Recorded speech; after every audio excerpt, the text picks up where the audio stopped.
Thank you for tuning in to Speaks Life. If you are new, welcome to Speaks Life. I am a mental health advocate with the diagnosis of PTSD, bipolar, depression, and anxiety. I am now a mental health advocate and a peer support specialist, and I just want to help my fellow people to overcome the obstacles that come with the mental illnesses that we may have. Please do like, comment, subscribe, press the notification bell if this is the channel for you. If you want to know that you're not defeated with your diagnosis, to understand that this is just another part of you and you can spin it any way that you want to spin it. If you're a current subscriber, thank you for sticking with me. So today I'm going to talk about 10 ways to cope or handle with your bipolar disorder. So the first way I want to talk about is how to handle the depression part. So when you're going through the depression, we all handle it very differently. Some of us are violent, some of us isolate. However the issue is, you want to try to go ahead and put something in place, because you know it's inevitable that it's going to happen. Even with your medication, you want to go ahead and put things in place. Like for instance, whenever I come off my mania stage, I go into my deep depression. When I go into my deep depression, I already know I like to sleep. I like to sleep a lot. So I have to put things in place to block me from being able to sleep. Block me from going down that cycle to where it's very, very, very hard for me to get out of. I like to isolate. I don't like to be around a lot of people because after my mania stage, my energy is drained. And it's my way of powering my battery back up, yes. However, I still have to do my day-to-day things. Some things does not stop even though I have this bipolar disorder. My mind tends to go on the negative aspects after I go through my mania stage. So I do things to distract me and put things in places. For instance, my house, I have a lot of joyful sayings, or, I'm in the process of getting my house together. But, sticky notes, whatever you have to do to put up to remind yourself that it's okay, that you're just having thoughts that follow up after a mania stage. That's all. That's it. Your mind is lying to you at that point. If you know that, hey, I usually have my mania stage like one week out the month, then you know, hey, I have to put certain things in place where I can go. Hey, I'm not going to go straight home. I can't go straight home. I put a block here to allow me to not go straight home, because once I get home, I'm going to get into the bed. Or certain people, those family members that may irk you, or your boss that may irk you, or certain things, certain times you cannot avoid them. But if you can, there's some type of way that you can put in place, some type of block or distraction. Do that. Not to toot my own horn or any of the bipolar community's horns, but bipolar people are very, very brilliant. We can find ways to deal with this. If you have children, sometimes bipolar disorder kind of sucks when you have children, because when you go through that depression stage, it's like a ever-ending tunnel, because you go through the depression stage and you're not paying your children as much as attention as you want, just because you're stuck in that depression stage, which is something that you just can't snap out of. And then you feel horrible because you can't really be there for your children the way you want to. So then it really puts you in depression.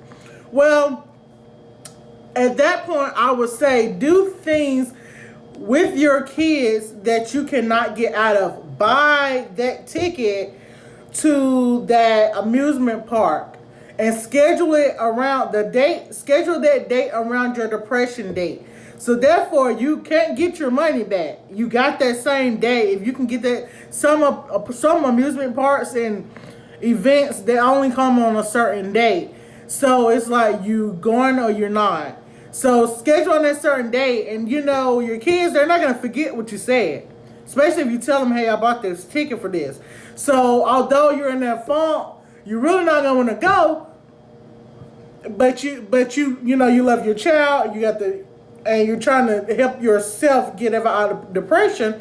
And it's a good distraction tool for your kids when they're out having fun. Even though you're tagging along and you really don't feel up to par, your kids are thinking you're the greatest mom or dad or whoever in the world because they're having a blast, although on the inside you're not feeling good. But as parents, we put our children first, and their happiness will actually help our disorder. You know, that's, I mentioned before about us going into a even further tunnel of depression once we can't do for our kids, and then we feel like we're bad parents. Well, while you're going through depression, during that depression stage, if you somehow have them smiling, that will help you tremendously.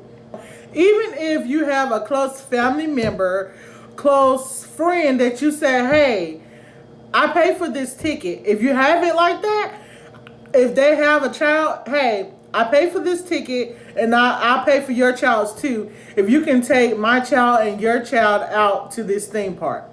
That way, their child is distracted. They're having a good time while you're at home going through the cycle or going through whatever you know you need to do.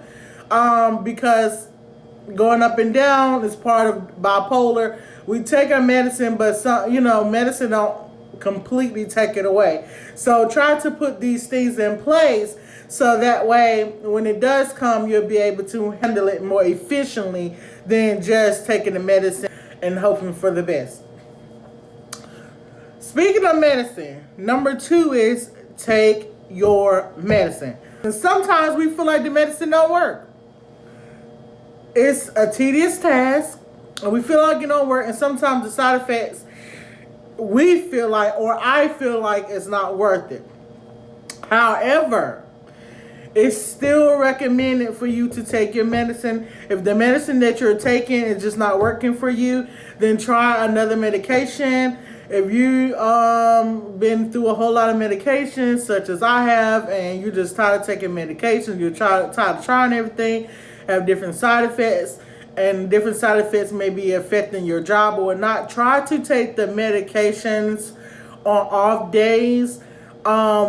Some medicines don't kick in for about 2 weeks, but try to take those medications when you can. Maybe if you're on change your medication like on a holiday break, or take a vacation and then take that medicine on vacation. Or if you do have the option, try to do something. Try to talk to your doctor about taking you out of work just for a little while so that you can get your medication straight.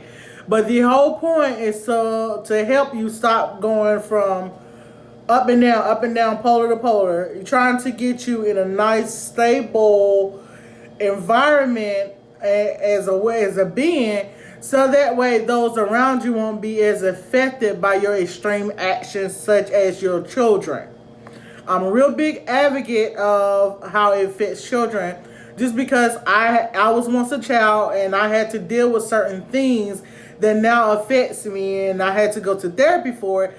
And also I have a child, and I just look at her eyes every day and think about how my actions will affect her when she becomes an adult. Because sometimes it does not show right then, but everything eventually comes out. So if you're like me, I like my mania stage because I get everything done. Like everything done, because I cannot sleep, and it's not like I want to sleep. And my mania stage is not violent, but it's still not healthy, because once you go through that mania stage, you're up here on top of the world. I'm Superman. I'm Superwoman. I can do everything. What happens? You crash, don't talk to me, don't speak to me, don't do this. And your child is my child was kind of like, wait, what's wrong with mommy? You know, she was just laughing with me. We was up 3 o'clock in the morning, we were joking. Now she's under the covers for 5 days or something like that, you know? So you would kind of want to think about how this is affecting the people around you, your loved ones, versus how you feel. I do love self-love, and I feel like you should put yourself first. Yes. However, putting yourself first also involves the energy that you're going to receive back from the actions that you put out. For instance, I know that if I act a certain way, my child is going to receive it a certain way, and she's going to behave a certain way back. So putting myself first also involves thinking about the ones closest to me and the actions that I take in their lives. Okay?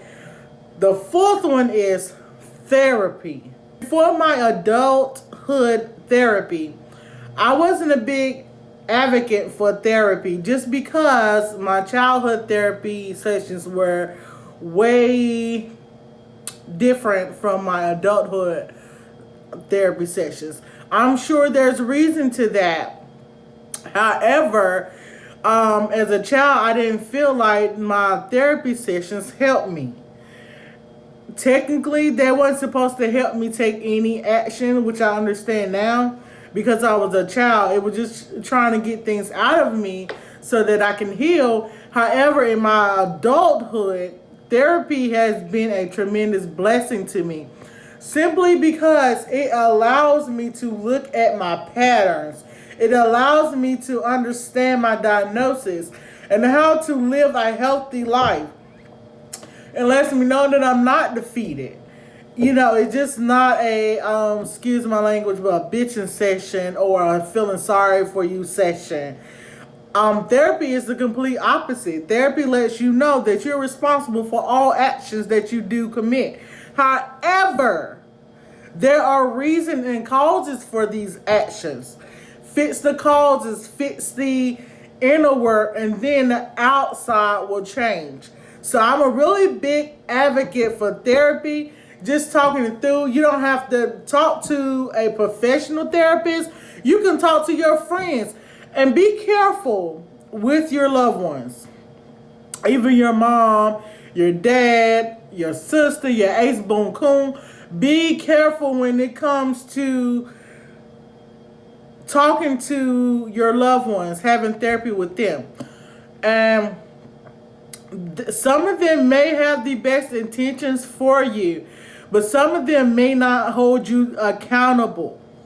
So this is a very dangerous spot to be in, simply because you want someone to let you know that you're not defeated. There's ways you can get around this. You can't do that if someone is saying, yeah, you bipolar, you have PTSD, you've been through a lot, so it's okay that you tear things up. It's okay that you blank. It's okay that you do whatever. It's okay to stay up under the covers for 10 days. It's okay that this is because your life has been hard. No, I want to change my life. Don't talk to me like that. Let me know, hey, yes, you've been through these hard things. Bipolar is a hard thing to go through. However, there's millions of people who goes through bipolar and live effective lives. You don't have to be damned. Which brings me to my next point. Just because you have bipolar, that does not mean it's a bad thing. There are plenty of positives to having bipolar. A lot of people don't talk about that, and I may have a separate segment on that, but there's plenty of positives that you have that other people wish they had. A lot of aspects to having bipolar. That's going to be in another segment for the purposes of time. Back on that will be number 7. You do not have to have a defeated mindset. Just because you have been diagnosed with bipolar doesn't mean you are damned. Doesn't mean you can't have a good life. Doesn't mean you can't find a good partner. Doesn't mean you can't make good money. Doesn't mean you're going to have to be on disability. Doesn't mean any of the negative things that you hear. Doesn't mean you crazy. Oh, let's get on that one. Just because you have bipolar does not qualify you to be crazy. You are not crazy. You just have a different way of looking at things, and you have chemical imbalances in your brain. That's it. That's it. Don't make it any worse than it is. You're not crazy whatsoever. You just have bipolar. You just bipolar. Your brain doesn't work the way everybody else's brain does. But honestly, nobody's brain works the same. There's plenty of disorders, which I don't really feel like bipolar is a disorder, but there's plenty of different ways that people's brain works. You know, autism, dyslexia. People think that those are people think that those are bad things, but look at the people. Look at most of your actors. Look at most of your entertainers, your scientists, your leaders. They have some type of mental disorder. Most of them are dyslexic. Some of them are autistic. Some of them have bipolar. Just look it up. You know, so this is not necessarily a bad thing. You are not defeated. Just think about it, okay? The next one is number 8 is understand your triggers. Okay? One of the things that I've learned when I first went to therapy as an adult was to understand my triggers. When I first got there, they were saying, how do you know when you're mad? How you know when you're sad? How you know when you get this? And in my mom like, I don't know. I just blow up, and then everybody's asking, why are you blowing up? And yeah, I feel like there was things that were done before I got to that point, but I never known when I was getting to that point immediately, like right after. So if that makes sense, I didn't know about triggers. I didn't know there are certain things that put me in place. I didn't pay attention to myself enough to know, okay, if you do this, if you go here, if you see this, if you smell this, this is going to put you in this mind frame. This mind frame is going to take you here. Then that mind frame is going to take you here. And within 2 days, you're going to end up in depression. So, know your triggers. If you learn your triggers, you can do a lot of reversing your mania and your depression stage just by knowing your triggers. Just because you know, okay, I'm not going to go down this route. I'm putting these boundaries up, which is a video that I do too. But I'm putting these boundaries up because I now know my mental, I hate saying illness, but I now know how my brain works. I now know that this will cause me to think this way, which will cause me to think this way. So I'm not going to deal with this. I'm not going to go to this place because these are my triggers. And if I see a trigger coming that I cannot control it from coming, I have things that I put in place to help with these type of situations. I am not defeated with having bipolar. I just need to learn how my brain works so that I can help myself. Okay? Which was, I kind of tied into number 9. But number 9 was pay attention to your patterns. Number 9 was pay attention to yourself and your patterns. Once you start learning yourself and your patterns, then you'll be able to deal with bipolar better because you'll know what's coming. And by you knowing what's coming, it takes away some of the anxiety because you already know what's coming. If you know you're going to blow up around a certain thing, the blow up may not be as bad because you know this is going to happen. You know, you may come off of mania sooner if you put things in place, if you know how you feel. If you know within, let's just say everybody's different. 2 weeks out the month. Normally starting on the 17th and ending on the 21st. I'm just saying if you know yourself that well. Between the 7th and the 21st, you're going to be in your mania stage. Then put things in that time block that will occupy your time, that you have to get done. And then schedule those other things outside of that for time for resting. So if you know from, like I said, 2 weeks, you're going to schedule the amusement park, schedule the house clean, the spring cleaning, because a lot of us with bipolar, we would clean stuff from top to bottom, or in our mania stage, or impulse. I'm going to do a separate video about that. That's one of those things I talked about earlier about put things in places to prevent you from doing things. Well, if you know you're an impulsive person, ladies, okay, I'm gonna be real with you. One of the things of bipolar is impulsiveness. And a lot of us have impulsiveness with sexual urges. I'm going to do a whole nother video on this, but one tip I'm going to give you is if you know that during your mania stage, you have sexual impulses, put things in place like wearing your granny panties, not drinking during that time, scheduling your kids to be home, putting things in place to where there's no way, no matter how much you want to, you cannot have sex. Block all your people that you text from. Change your phone number. Take the phone numbers out your phone. I mean, certain things that you can do, just because you're bipolar and sexual urges is one of the big things in having bipolar. You're highly sexually active. Doesn't mean you have to give into that. Doesn't mean you have to say, I'm just going to sleep with everybody I can because I can't get enough and because I understand it's part of my bipolar, so that's an excuse. No. If you don't like it, you can change it. Okay? That's why you have to pay a close attention to yourself.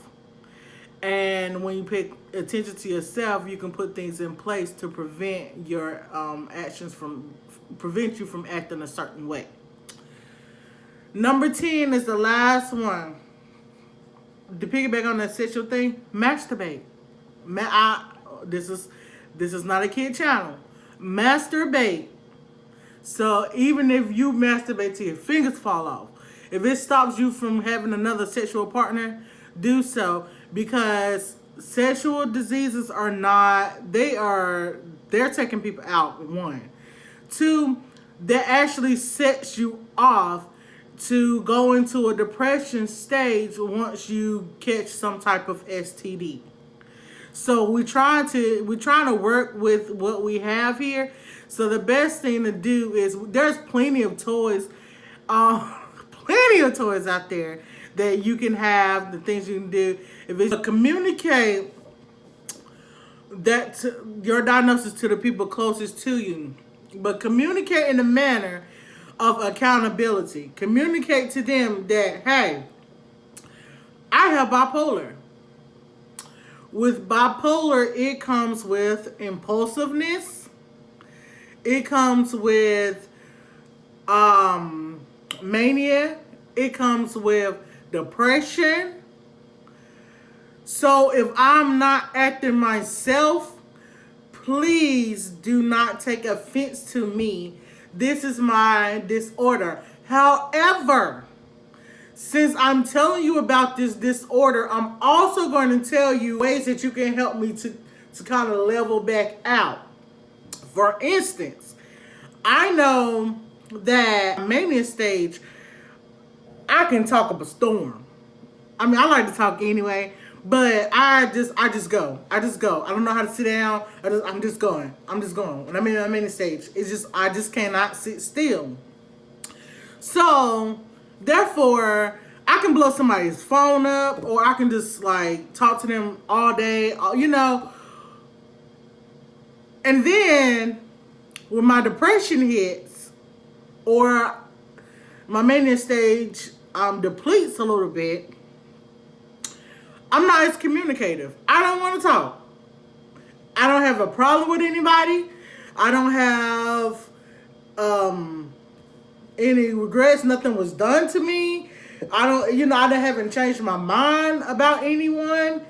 I just don't want to talk. I just want to sit back, reflect, recharge, because I felt like during my mania stage, I was everywhere.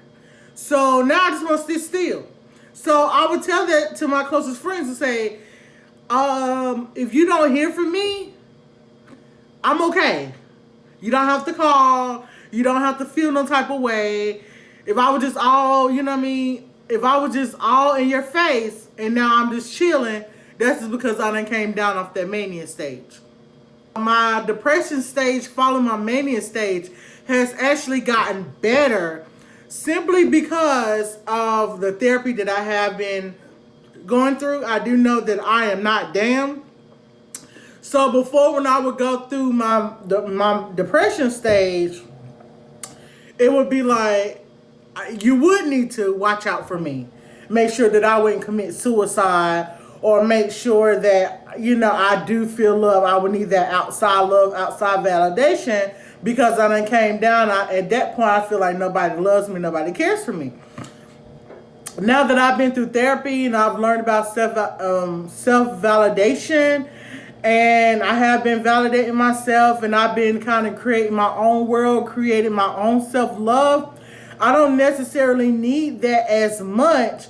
So whenever I'm coming off of my mania stage, it just means that my energy is depleted. It doesn't necessarily mean I'm going into straight depression. And if I do go into depression, I have things in place with the meditation to reverse those thoughts. So I have to tell my friends, ain't nothing wrong.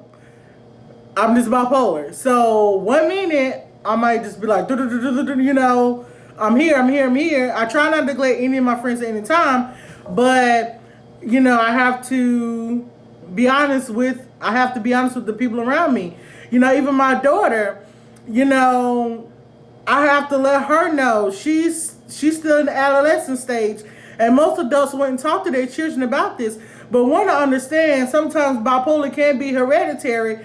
And if she goes through it, I want her to know that I went through it too. So she already have things in place.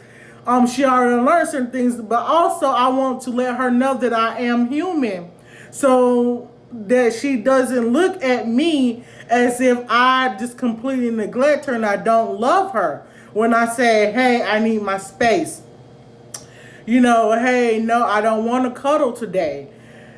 Hey, I want to go to bed as soon as I get off of work. She won't feel like mommy don't want to be around me. Well, mommy was just playing with me a week ago. We went here, we went there, now she don't want to do anything. Now I tell her, hey, listen, mommy has what you call bipolar, which means I go from 2 different extremities.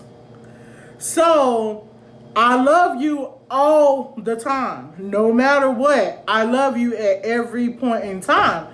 However, my energy level is not always in the same spot. So just because I am tickling you to death for 9 hours straight on one day, and then the next week I just want to call up on the beds, doesn't mean mommy love you any less. Mommy just recharging her batteries. So I have to let her know, let the people closer to me know about my bipolar disorder, because medicine sometimes they stop working over a period of time. Sometimes you need a different strength. And sometimes it takes time to find the right medication, or things work. You run out of medications or whatever. It's not 100% curable. So it's inevitable for these things to come out. So you need to let your loved ones around you know what's going on, so they don't feel any type of way with your actions. To let them know this is not an excuse, and I am holding myself accountable, and I expect you to do the same. However, this is not about you. This is about me and how my brain works. So don't feel any type of way when I don't want to go to the parties. Don't feel any type of way when I tell you no one week and then the next week I'm jumping off the ceiling. You know, it's just the point of bipolar, and it's not necessarily a bad thing. Sometimes some people wish they had my energy. You know, my Superman mentality sometimes.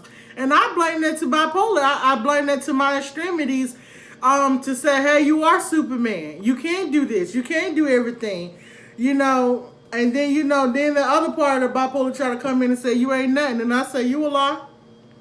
But, but yeah, all jokes aside, y'all, these are my 10 things to kind of cope or handle your bipolar. Bipolar is not a death sentence. And if you look close enough, you'll see a lot of people deal with it, and it's not necessarily a bad thing. And if you look just a little, it may set you up for success if you learn how to use your bipolar disorder. All right, this is Speaks Life. I do appreciate your time. You have a good day.